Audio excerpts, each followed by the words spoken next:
I got the job by accident. That's what I keep telling myself. The email came late at night. No interview, no application, just a message that said, "We urgently need a substitute teacher at Greenwood Boarding School. Report by morning. Transportation provided." I almost deleted it, but something about that name, Greenwood, felt familiar, though I couldn't remember why. By dawn, a black car was waiting outside my apartment. The driver didn't say a word the entire trip. He didn't even look at me. We drove for hours through empty countryside until fog swallowed everything around us. When it finally cleared, I saw it. A tall iron gate stood before a sprawling old building surrounded by endless woods. The sign said Greenwood School, but the paint was fading, like it hadn't been touched in decades. I remember thinking it looked less like a school and more like a place time had forgotten. Inside, everything was spotless but strangely old-fashioned. Wooden floors polished to a mirror shine, a grandfather clock that never seemed to tick. No computers, no phones, not even a calendar on the wall. The headmaster, Mr. Halbrook, greeted me at the door. He was tall, thin, and smiled too politely, the kind of smile that hides more than it shows. "Welcome, Miss Evans," he said softly. "We're glad you could come. The children have been waiting." I didn't ask how he knew my name. There were 12 students in my class, all between 10 and 12 years old. They sat perfectly straight, spoke politely, and never interrupted. Their uniforms were spotless. But what unsettled me most wasn't how well behaved they were. It was how empty their eyes seemed.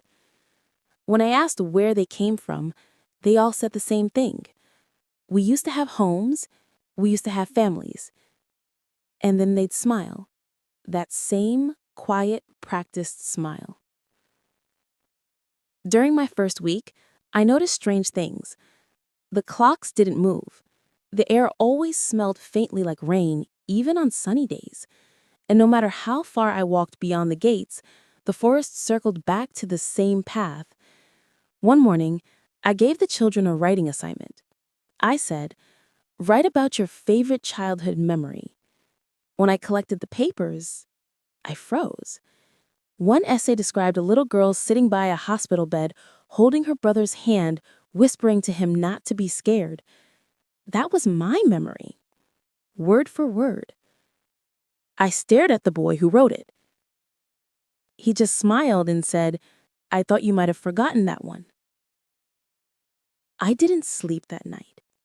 The next day, a girl named May handed me a drawing. It was a picture of my brother, the same boy from that hospital memory. Every detail was perfect, even the scar on his wrist. But I never told anyone about him. When I confronted Mr. Halbrook, his expression didn't change. "They're very gifted," he said calmly. "They know things they shouldn't know," I whispered. He nodded. "They only remember what others forget." That night, I tried to leave. I packed my bag, walked to the gate, and pushed it open. On the other side was the same courtyard I had just left. I ran, down the path, through the woods, across the field. Every turn, every direction, it always led me back to the school. It was like being trapped in a loop made of memories. Days passed, maybe weeks. I stopped counting. The children started to act differently. They'd stare at me as if waiting for something. Sometimes, when I called attendance, one or two names would be missing. When I asked where they were, the others would say softly, "They've been remembered." I didn't understand until I went to the records room. It was a long hallway filled with filing cabinets that stretched into the dark. Each drawer was labeled with names, thousands of them. I opened one at random. Inside was a single paper that read, "Memory transfer complete." Each file had a date, a name, and a short description. Things like, the sound of laughter, the smell of rain, the name of a daughter. And then I saw it. A file with my own name. It was empty, except for one line written in neat handwriting. Memory extraction in progress. My hands shook. As I turned around, Mr. Halbrook was standing in the doorway. "You weren't supposed to see that," he said gently. "What is this place?" I asked. He stepped closer. "This is where the forgotten things go, Miss Evans. The children are what people choose to let go of.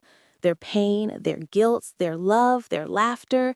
They come here to fade peacefully." I couldn't breathe. He continued, "You've been trying to forget too. That's why you found us." I remembered the hospital, my brother's weak voice, the machine that stopped beeping, the guilt I buried so deep I thought it was gone. He placed a hand on my shoulder. "You came here to forget, but every memory wants to be remembered, one last time." Behind him, the children stood in the doorway, their eyes glowing softly like candlelight. "Who are they?" I whispered. "They are what's left of all who forget, and soon you will be one of them." The world around me began to fade.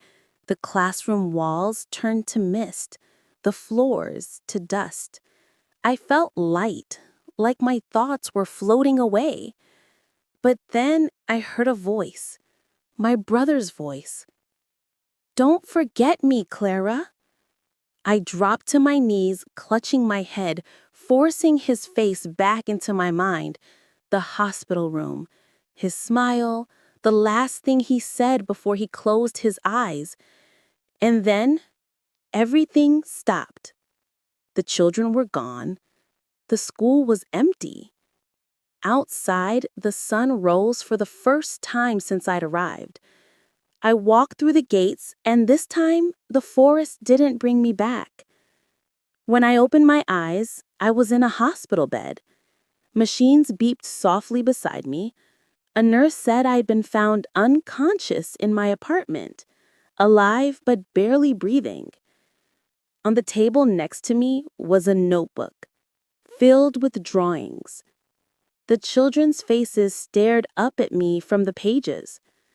And at the bottom of the last page, in shaky handwriting, were the words, "Thank you for remembering."